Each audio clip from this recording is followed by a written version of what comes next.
Assalamualaikum. Myself Usman Mirza. Welcome back to another lecture. Today our lecture topic will be beta is equals to 3 alpha.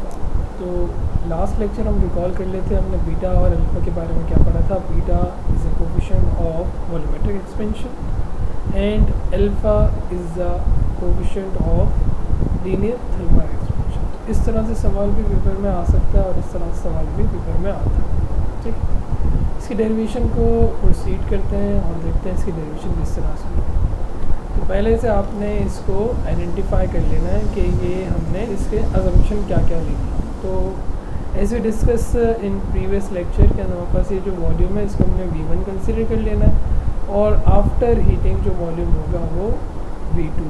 जो initial volume है उसे हमने V1 consider करना है और after heating जो volume consider हो रहा है, जो फाइनल वॉल्यूम आ रहा है वो V2. ठीक है, जो इनिशियल टेम्परेचर है वो T1 है और जो फाइनल टेम्परेचर है वो T2 है और ये वाली कंडीशन भी फुलफिल करनी. ठीक है जी. अब इसको हमने डायग्राम को जिस तरह रिप्रेजेंट किया हुआ है और अगले लेक्चर में अगले स्लाइड में देखते हैं तो हमने इसकी लेबलिंग क्या रखी हुई है. अब आ जाते हैं इसके ऊपर इसको और समझते हैं कि किस तरह से हम डेरिवेशन परफॉर्म कर रहे हैं. तो ये आपको एक क्यूब नज़र आ रहा है, उसको हमने उसकी जो वॉल्यूम है वो V1 कंसिडर करिए, उसका टेम्परेचर T1. ठीक है, उसकी लेंथ को हमने रख दिया है नाम L1, उसकी विड्थ को नाम रख दिया है V1 W1 और इसके हाइट को H1. तो हमने कंसिडर कर लिया एक क्यूब, उसकी लेंथ क्या है L1, उसकी विड्थ W1 और हाइट H1.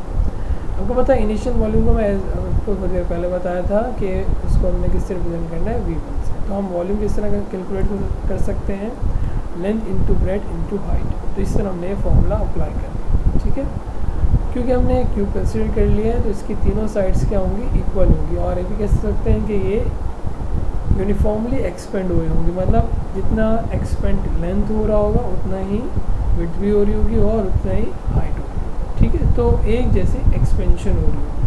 तो फाइनल वॉल्यूम किस तरह कैलकुलेट कर सकते हैं, L2 आफ्टर हीटिंग के बाद जो हमारे पास लेंथ आ रही होगी उसको हम L2 बोलेंगे और जो ब्रेथ होगी वो V2 और हाइट को H2. ठीक है जी.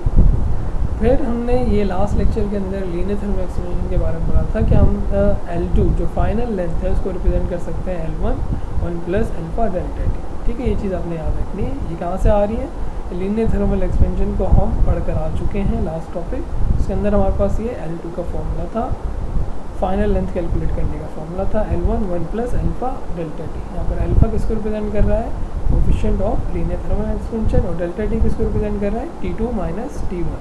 ठीक है, सिमिलरली इस तरह से आपने ये तीनों चीज़ें W2 भी इस तरह से आ जाएगा और H2 भी इस तरीके से आ जाएगा.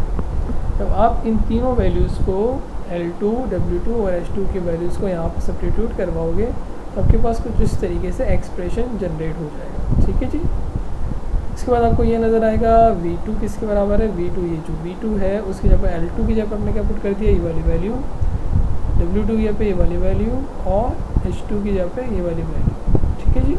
पुट कराने के बाद ये वाला स्टेप आएगा आपके पास इस तरीके से और फिर आप भी इन तीनों टर्म्स को कॉमन ले लें, बाहर रख लें इस तरीके से, W1 L1 W1 और H1 और ये तीनों के बेसिस सेम है, 1 2 और ये 3, तो इसके आ जाएगा 3. ठीक है, 3 कैसे आ रहा है, इन तीनों के बेस सेम है पावर ऐड वाला रूल अप्लाई करने के बाद. अब आपको पता है कि L1 W1 और H1 किसके बराबर है, V1 के. तो हमने यहाँ पे भी लिख लिया है V1 किसके बराबर है, L1 into H1 W1 into H1. तो हम यहाँ पर उसके रिप्रेजेंट इसकी जगह पर हम क्या लिख लेंगे, V1. अब यहाँ पर आपको नज़र आ रहा है A प्लस B का होल क्यूब. ठीक है, ये हम फॉर्मूला अप्लाई कर रहे हैं, क्यूब वाला फॉर्मूला.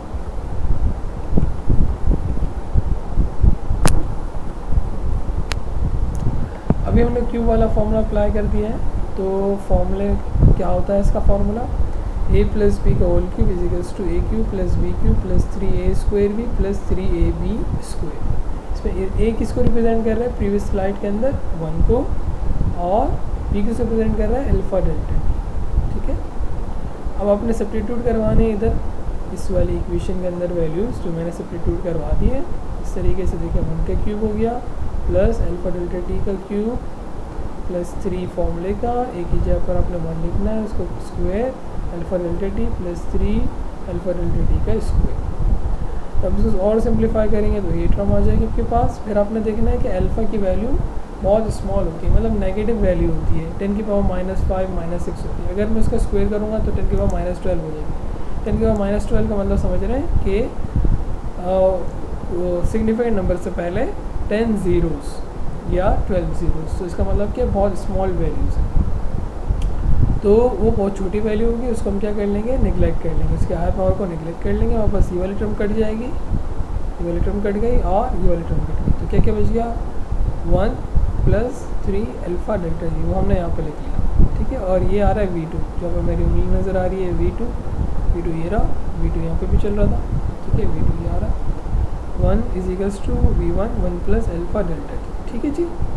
आपने क्या करना है, V1 को मल्टीप्लाई कर लेना है, तो आपके पास ये वाला एक्सप्रेशन आ जाएगा। फिर अब इस V1 को इधर लेकर चले जाएं, तो प्लस में जब आप उसको लेफ्ट साइड मूव करेंगे तो माइनस हो जाएगा। अब V2 माइनस V1 किसके बराबर था, डेल्टा V, यहाँ पे डेल्टा V पुट कर दिया। फिर आपने अब ये कहाँ से आ रहा है, ये आ रहा है वॉल्यूमेट्रिक एक्सपेंशन से, ये आ रहा है वॉल्यूमेट्रिक एक्सपेंशन से, ये आ रहा है वॉल्यूमेट्रिक एक्सपेंशन से, याद रखिए बात। तो डेल्टा V किसके बराबर है, जो हमने लास्ट लेक्चर में भी देख कर आए हैं, बीटा V1 डेल्टा टी, ठीक है जी।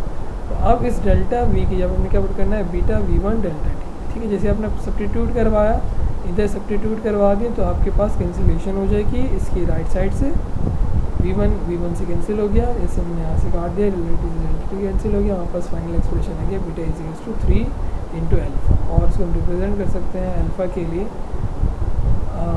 3 नीचे चला जाएगा, ठीक है। That's all from this video, so you enjoy, और आपको समझ भी आ गई होगी। Thank you.